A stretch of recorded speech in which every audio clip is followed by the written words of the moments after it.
Hi, welcome to the coaching game. I am Laurie Lawson, and next to me is the famous, Terry Yoffe here. It's yeah, Coaches Creating Change morning yes, with it is. Laurie Lawson and Terry Yoffe. And what are we going to dig up today? What are we going to mix up and hopefully give some insights and valuable takeaways? Yeah, and that's the question we asked ourselves before we started. But then we decided, it's April, and we're both a little shocked at that. It's like, really? Is it April? And already in April, we have experienced a tiny earthquake in New York City, but we made it That's a big true. deal. And the eclipse, not total, but enough to just, appreciate the moon and the sun doing their thing. And it's like, okay, so what have we done in the past 3 months? Because April's coming on mighty strong and coming up with all kinds of crazy things that we had no idea. So we figured, well, let's do a little evaluation and also a little maybe future forecasting of what we're going to be doing. So that's going to be like our topic today, and we're going to feel our way through it and see where we end up. Do you have anything you want to start with, Terry? Well, um, I love the fact, I actually did see the last eclipse, which was, I think, in 2018, 17. 17, yeah. Mm-hmm. That's right. You were in Kentucky and I was in Maryland, No, I think. No, you weren't in Kentucky? No.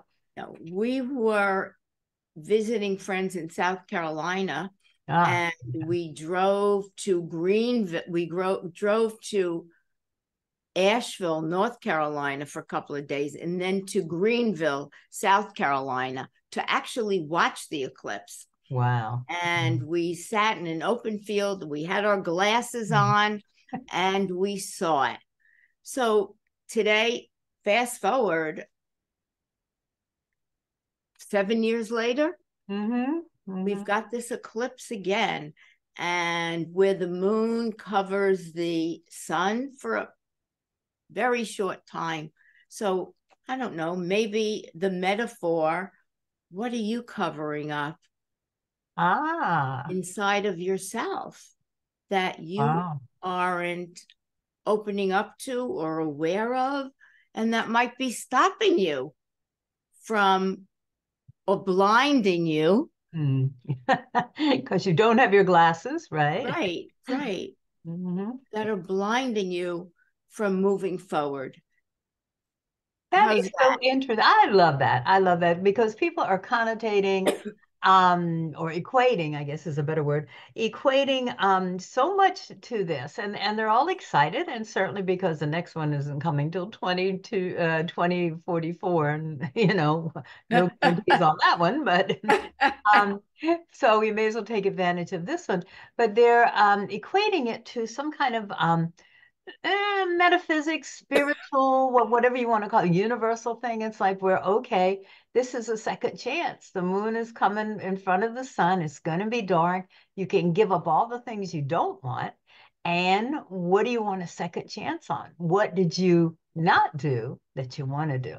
So I think it fits in perfectly, whether you're doing it scientifically or metaphysically or spiritually. It's like you know us. We'll take it any chance we get. We'll make it. We'll make a big deal out of it. But everybody is excited about it, and I have a little jealousy. I wish I was right in the past so we could see it. But it'll be interesting. It'll be interesting to see what people do with this uncovering, as you say. Is there anything that you feel that you've been covering up? I'm working on several things actually that have kind of come in my path over the last couple of weeks that I find really interesting, that I am turning my eyes inward and really having a look at where may be cutting myself off from receiving more of what I want. Oh, And the word that comes up for me, I'm not going to go into great length, is scarcity. oh. Scary. which is very interesting, and how I'm equating it and what does it really mean to me. So I'm doing my inner work on Mm. figuring that out, which is really interesting. And I think that if people made resolutions, so to speak, in January and never followed through on them, is it because you're telling yourself, "Oh, I don't have the time. I have other things to think about. It'll have to go to the back of the line." Are these stories you're telling yourself, with perhaps some limiting beliefs underneath, that really hasn't gotten you to where you might want to be in April? Interesting. Yeah. So I guess it would be a good idea if people said, okay, and some people don't bother making resolutions. I don't anymore because I know it's like, I have a general idea what I want to do, but I'm not going to go by January 30th, I'm going to have 7 new clients. I'm not going to do that. Those are for the old days. But yeah, I think if you made a resolution and you didn't alter it because of circumstances and you didn't alter it because your desires change, then you might want to stop and go, what stopped me from doing what I wanted to do? Um, and it's funny, and I'm always amazed that you and I are always at the opposite ends here. You got your word is scarcity, mine is abundance, which is both ends of the spectrum there. Um, and I'm turning inward also because I just feel that I was kind of sleepwalking and I was thinking, oh, I think we had this discussion last time. I'm in control and I've got this under. And then it's like suddenly you have to say, you know what? You're getting signs. You're getting signs that you don't have it under control. You're getting signs that there are people out there who can help you get it under control. And I fought that for January, February, and finally in March, I went, all right, all right. And in retrospect, it's like, oh my God, there were so many signs that this is the path I should take. Forget about the path I decided in January because that was totally different, had nothing to do with what's going on. And it was like, so now it's like, well, this could have been done and finished and over the end of January if I had just listened.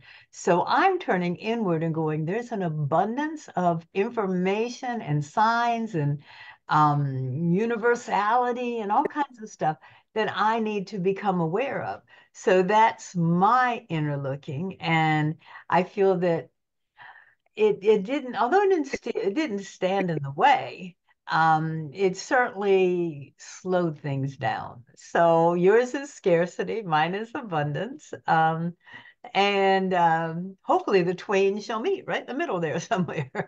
Yeah. Well, scarcity in getting abundance. Hmm. And it's just interesting how it's the scarcity. I'm sorry, I'm having a bit of a coughing jag here. I always have a cough drop hanging right here just in case. I have one. Good. We will Um, talk about this scarcity and sometimes we think, Scarcity oh, okay, she got it of already. of getting things that I want, Mhm. that I'd like to include in my life. And I really had to look at what did it mean, because I don't really have scarcity in my life, Mhm. but it turned out that it was really about love. Ah, well, yeah, and I was just going to say, I think that a lot of people define scarcity as not enough money, not enough education, not enough clients, not, and I don't think either one of us are talking about that. I think we're good. Ours is a little broader picture. So good. I'm glad you explained that. Yeah. So not enough. So scarcity and love. You want to go a little, From way back, not now. okay. It's always something in the past, Yes, yes. not in the present, usually. So Yeah. I'm having a jolly old time trying to figure that out. And interestingly, I have a book that I started a very long time ago. And I keep waffling. Should I go back to it? Shouldn't I? Because I do write a little bit. And happenstance, I had this incredibly lovely young woman on a podcast, and she started a magazine. And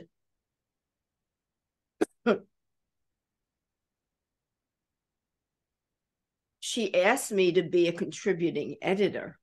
Mhm. So I said, how can we support each other? How can an older person and a young person Mhm. collaborate? And she said, I started this magazine, which I do have an article in. And it turns out that I'm now going to have a featured column every month. Wow. Okay. So where does that fall? Where does that fall in the conversation that we're having? Does it fall in an inability? Maybe because I said, she said that she thought of the magazine. She always said at night, what's next for me? I mean, she's done so much Hmm. and coming from poverty. And she said, I thought about it and I wrote before I went to bed, what's next for me? And she said, it came up in my dream. Wow. I know the magazine's name is Force. It's about to come out. I have a article which she put me on the cover, Mm. and she's now doing a monthly magazine. And she said, I said, I have a lot of blogs that I can, move some of the wording. And Hmm. she loved the idea. She went and looked at the blogs and she said, great, I love it. And Wow. I did that. I started saying, what is next for me? Hmm.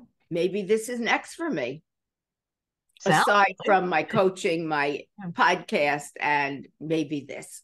Yeah. Well, fantastic. Congratulations. Yeah. Oh, I don't know. I just asked the universe, what's Mhm. next? We'll And see. sometimes you have to do that. Sometimes you have to go, I'm at a loss, it's like I'm open, send me some signs. And then you have to stay open. You have to go, oh, okay, maybe that's what I need to do. I look at this systemic profile thing where they've asked me to be the U.S. ambassador. We're still not sure what that means, but and I look back to where I first was introduced to it, and it was 2010. And then it came back and surfaced in 2017. And then, today, the creator, not today, but in current time, the creator contacted me and said, how interested would you be? And it's like, at first my logical brain took over, went, oh, do I have time for this? And do I want to do it? And do I really need to learn a whole new thing? And then I said, yeah, I think I do, just because I want to see the experience. Nobody says that I have to do it for the rest of my life, but it's what am I doing? But I think you have to, one, be patient, not think, oh my God, I asked for a sign yesterday. What happened? Nothing. How can I keep going? Be patient. I always I tell my clients and especially my mentees, it's like get out there and plant seeds. That's basically what you're doing. You're planting a little seed, like you're doing that with your podcast. It's like here's a connection. Maybe it'll work. Maybe it will grow. Maybe it's just an annual thing, where or what is the other one called? I never can figure that out. A thing where it only flourishes once a year. Or maybe it'll really become a habit and something that's worthwhile. And I think those are the tricks to keep growing. It's like keep planting seeds, keep open, stay open, and look for opportunities. They're out there. And think of all the ones that, and like I was saying at the beginning of the year, all the ones that pass you by. It's like, okay, I had an opportunity, but I didn't take it. I wanted to be, and now it's like, just take those opportunities if they come your way, and it's something that you might like. You're not going to be guaranteed you like it, and it may not be the answer you're looking for, but it is an answer, and it might lead to where you want to be. Yeah. Absolutely. The one thing I talk about when I'm interviewed on other people's podcasts is, and I've done this for so long, say yes. Why Mm. not? What's the worst that can happen? I mean, the trajectory of my life changed when I went to Women's Wear Daily years ago. I Mm. knew nothing about sales, had absolutely no experience. And I could have said, oh no, I'm going to make a fool of myself. Well, I don't know it. I said, sure. Yeah. And that took me on a whole different trajectory of life, Yeah. whole different. Yeah. So if you don't try something, and even when I was out of work, a door opened, doing something in real estate. Oh, sure, in this, in that. I just had to survive. I had to make money. I couldn't think about, gee, what if I fail? What if I look vulnerable? Who Right. cared at that point? Right? What do you think helped you over? Because we all have those voices in our head to go, oh, I can't do this, and oh my God, who am I to do this? What are you crazy? And what do you think? What'd you tell yourself? How did you shut those voices up? I really don't know Mm. because on some level, I'm a fairly structured person. Hmm. I like things to be. And I think the fact that I went through so many years of analysis on a couch 3 times a week for 7 years, Mm. if I could do that and go through the pain that it cost me to break the walls down, I could do anything. And I think that was an impetus for me, that I don't know. I mean, when I was getting married, this is a long, long time ago, and my fiance at the time broke it off. I was devastated, devastated. But on some level, I picked myself up and took the money and went to Europe for 2 months. I can't explain how that all happened. It just did. And I have to trust that there's a part of me that was unbeknownst to me at the time. Even today, you and I are still working, still doing Coaches Creating Change, still coaching. I have a very successful podcast. Now I'm going to do some writing. All my friends are retired Yeah. and they look at me cross eyed. So I'm not ready to throw in the towel at all. So And there you have it. We're, still going and offering our expertise and our experience and our wisdom. increasing it, trying out, well, I'm not afraid to take a new thought on. It's like, please give me a new thought. I love that. So yeah, I think that's the answer, and if you are ready to throw in the towel, that's okay. And then you can always pick up the towel if you decide it didn't work out the way you wanted it to. But I think what I tell my clients, and hopefully not as quickly as I tell my clients, but I tell myself also, when you're having doubts and when you go, oh my God, I could never do that, just stop and think about what you have done. Like you survived. Look at all the trials and tribulations you've survived, all the successes you've had, and all the things that you took on. It's like, oh, I don't know, can I do this? But you could. Um, and just make a list, just make a list and go, okay, I'm going to add to that list. This whole new thing I'm going to do. Like I'm going to write. Why not? And I already write. So she likes what I write. So let's keep writing.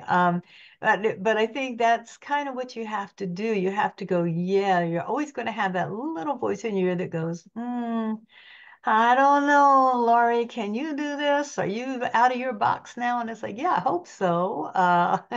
But I need the confidence to get there and just start thinking about, wow, all the things you've gotten through, whether you knew it at the time, like you said, you don't know how you survived. You just went to Europe, but you went to Europe and you had a good time, I hope. And you don't have to know how you did it. Just accept that you did it and it moved you along. Yeah. That is so true. So going back to our original question, what Yeah. haven't you done in 3 months? What did you say yes to? Did you say no to? Yeah. Did you say no to more things than you said yes to? Were you fearful of saying yes to things? Hoping that today's conversation will shift your thinking and your perspective. And perhaps now in April, you'll say more yes to things than no. Yeah. And what would that look like? My goodness. Those are great questions. I'd add to them, what opportunities did you let slip by? And then if there were none, then what opportunities did you create? It's like Terry asking, well, what can we do together? How can we support each other? That was an opportunity creation, and look how it turned out. Perfect. So yeah, I would say do that. And then of course, once you go, oh my God, I let that go by and I didn't talk to my boss when, there was an opportunity to move forward or take that on that project, then go, okay, the next question is what held you back?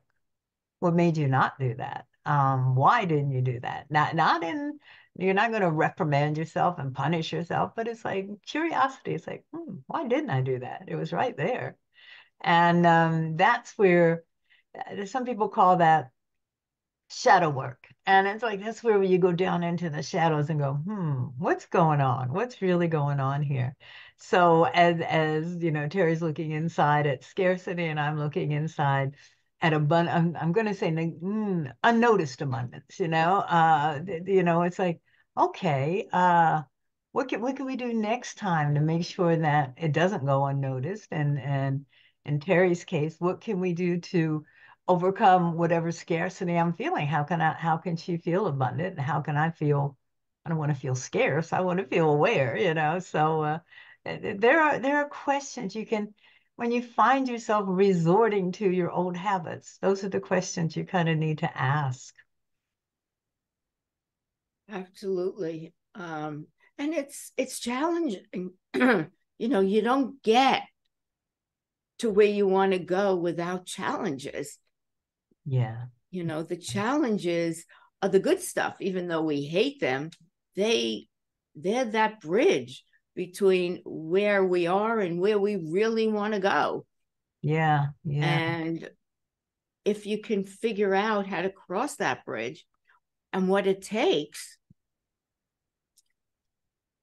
you get to the other side. And there's alignment, there's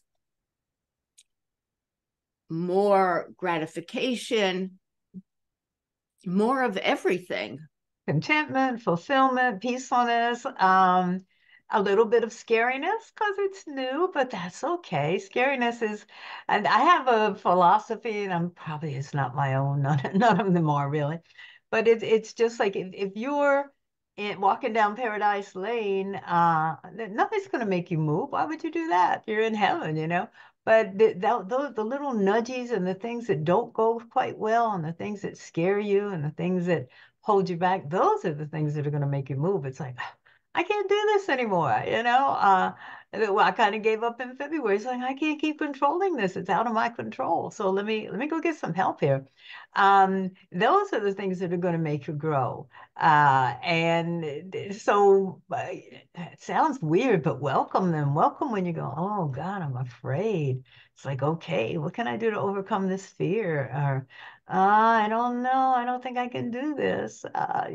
Just what do you need to think that you can? It's just question, be aware. That's the hard one. Be aware. And then question, what's going on? What am I doing here? Because like we said, this is the first quarter's gone. Second quarter's we're getting there, and then look how fast the time I is. know that's Yeah, true. and I think all the natural things that are happening, earthquakes and eclipses, and it's like don't get satisfied and stay in your little comfort zone because there is no comfort zone. There's no guarantee that the sun's going to shine tomorrow. There's no guarantee that the earth won't shake. What you going to do with all the unexpected stuff? How are you going to use that to your advantage? Yeah, It's so true. And when that little voice tells you not to do something, that's the time to do it. exactly. Exactly when there's that voice that says, "Oh, what are you doing? You'll look stupid. You're going to fail. Everyone's going to look at you. You'll be vulnerable." And so what? And that's where the wisdom comes in. I think I've confessed a few times as a kid and even today, I have this lifelong desire to put my fingers in a fan just to see, can I stop that blade? And it's like, and so you have to throw in a little bit of logic, just a Uh, little. that might not be the best thing to do. No, it's like you have to say, but it's like, okay, now I have to know, why am I curious? Do I want to overcome the fan? What is, who cares? There's a switch. Why can't I stop it that way? It's just, I don't know why. I think because I was told so many times, don't put your fingers in there. It's like, oh, I want to see what happens. But there, you got to throw in a little bit of wisdom, a little bit of logic, just so you don't hurt yourself. But I don't think any of us are talking about that, really. We're talking about No, little inner no. voice I that mean, you know, really just hold you back and recognize that it's there. It wants to protect you. It's like, oh, Terry, I don't want you to get hurt again. And it's like you need to tell it, no, I'm okay. I'm okay now. Look at all I've survived, and then go through what you have survived. And maybe that will make it be all right. I'll leave you alone for a little while. You've got some things under control there. So it's interesting what we do. I think we're the biggest sabotagers of ourselves. It's not, it could be having an awful boss or having a company go out of business, but I think we really do it to ourselves more often than not. We have 35 seconds. Any parting wisdom, Miss Yaffe? I hope that this conversation gave food for thought Hmm. and you'll think about, gee, what can I do moving forward? What risks, what challenges am I willing to take on? That's that's my thought for this episode. And yours, Laurie, before we I'll piggyback on you and say, and welcome the criticism that comes with you. Oh, you can't do that. It's like, why not? why What's not? holding me back? So first, what can I take on? And then when your little inner voice goes, say, well, why not? So Why that's our not? challenge for at least April, maybe through June, who knows? But thank you, Terry, for being on and helping everybody work out everything. So we'll see you Thank you, Laurie, and I'll look forward to our next conversation. as will I. Bye bye.